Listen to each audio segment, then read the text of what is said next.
حضور علیہ السلام نے نماز ادا کی اور نماز ادا کرتے کرتے رسول اللہ صلی اللہ علیہ وآلہ وسلم نے مصلی سے آگے بڑھ کر کوئی چیز پکڑنے کی کوشش کی، اور اسی نماز کے دوسرے حصے میں رسول اللہ صلی اللہ علیہ وآلہ وسلم نے یکدم مصلی سے پیچھے ہٹ گئے اور ہاتھ ایسے کر لیا۔ صحابی رسول نے پوچھا یا رسول اللہ صلی اللہ علیہ وآلہ وسلم یہ معاملے کیا ہوئے آپ کے ساتھ؟ فرمایا میں نماز میں اس قدر غرق ہوا، اللہ کی جنت میں اس قدر غرق ہوا کہ مجھے جنت دکھائی گئی اور جنت میں جو درخت تھے ان کے پھل دکھائی دیے گئے اور لٹک رہے تھے اور اس قدر میرے قریب تھے کہ میں نے پکڑنے کی کوشش کی کہ پھل توڑ لوں۔ ہاں جی، اور حضور نے فرمایا پھر میں خوف الہی سے اس قدر ڈرا کہ اللہ نے مجھے دوزخ کا نظارہ کرایا کہ میں نے اس کی آگ کی تپش اپنے چہرے کے قریب محسوس کی۔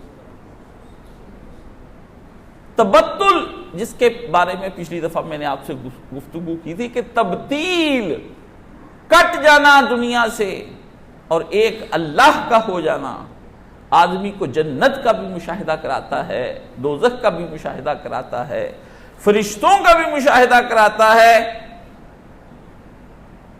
اور خدا کی معرفت بھی دلا دیتا ہے۔ اس کو اللہ کو دیکھنے کا مطالبہ نہیں کرنا پڑتا۔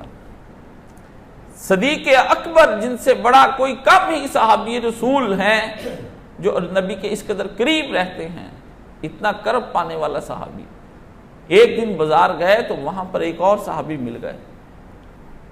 کہا کدھر کو جا رہے ہیں؟ تو نبی علیہ السلام کے بعد حنظلہ یا رسول اللہ منافق ہو گیا۔ تو ابو بکر صدیق نے کہا یا رسول اللہ میں بھی ہو گیا۔ میں کیا مسئلہ ہے؟ کہا جب آپ کے پاس بیٹھے ہوتے ہیں تو قلب کی ایسی کیفیات ہوتی ہیں کہ بتائی نہیں جا سکتی کہاں ہم پہنچ جاتے ہیں، لیکن گھر جاتے تو ہم بدل جاتے ہیں، گھر جاتے ہیں تو بدل جاتے ہیں۔ نبی علیہ السلام نے فرمایا اگر تم لوگ اسی حالت میں رہو، اب ذرا سننا ہے جملہ، اگر تم لوگ اسی حالت میں رہو جو حالت میرے پاس تمہاری ہوتی ہے تو تمہارے بستروں پہ بھی آ کے فرشتے تم سے سلام کریں اور رستوں میں بھی جاتے ہوئے تم سے ملاقات کریں۔ ناممکن نہیں اللہ نے بنایا، اللہ نے ناممکن نہیں بنایا۔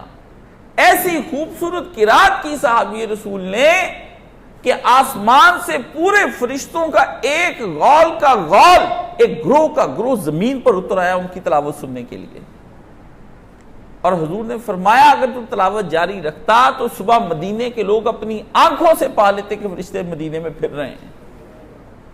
قصور کس کا ہے؟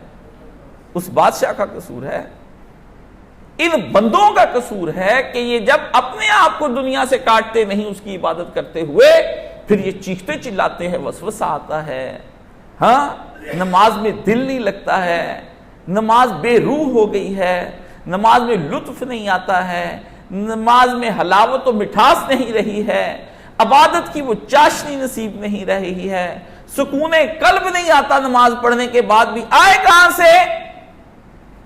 جس کا ہر وقت دل دنیا کے اندر مگن ہے اور وہ کٹا ہی نہیں۔ اللہ نے اپنے حبیب سے کہا کہ اے حبیب، سورہ مزمل کی آیت نمبر 8 میں، کہ میرا حبیب اگر تو چاہتا ہے کہ تو اللہ کا ذکر کرے تو ذکر کرتے وقت کٹ جا، جس طرح کٹ جانے کا حق ہوتا ہے دنیا سے، اس طرح کٹ کے میرا ذکر فرما۔ ذکر کی شکلیں مختلف ہیں۔ اللہ نے وذکر کا جو یہاں لفظ بولا ہے بہت محدود معنی نہیں ہے ذکر کا، جو کوئی بھی عبادت آپ کو اللہ کا حکم ہو گئی ہے وہ ذکر ہے۔ ماں باپ کی خدمت بھی ذکر خدا بندی ہے، رزق حلال کمانا بھی ذکر خدا بندی ہے۔ اللہ کے احکامات کو، جس کام کو آپ کر رہے ہیں اس وقت اس کام کے متعلق جو احکامات دیے گئے ہیں ان پر عمل پیرا ہوتے ہوئے وہ کام کرنا، یہ اللہ کا ذکر ہو رہا ہے، زبان سے کہنے کی ضرورت نہیں ہے، زبان سے کہنے کی ضرورت نہیں۔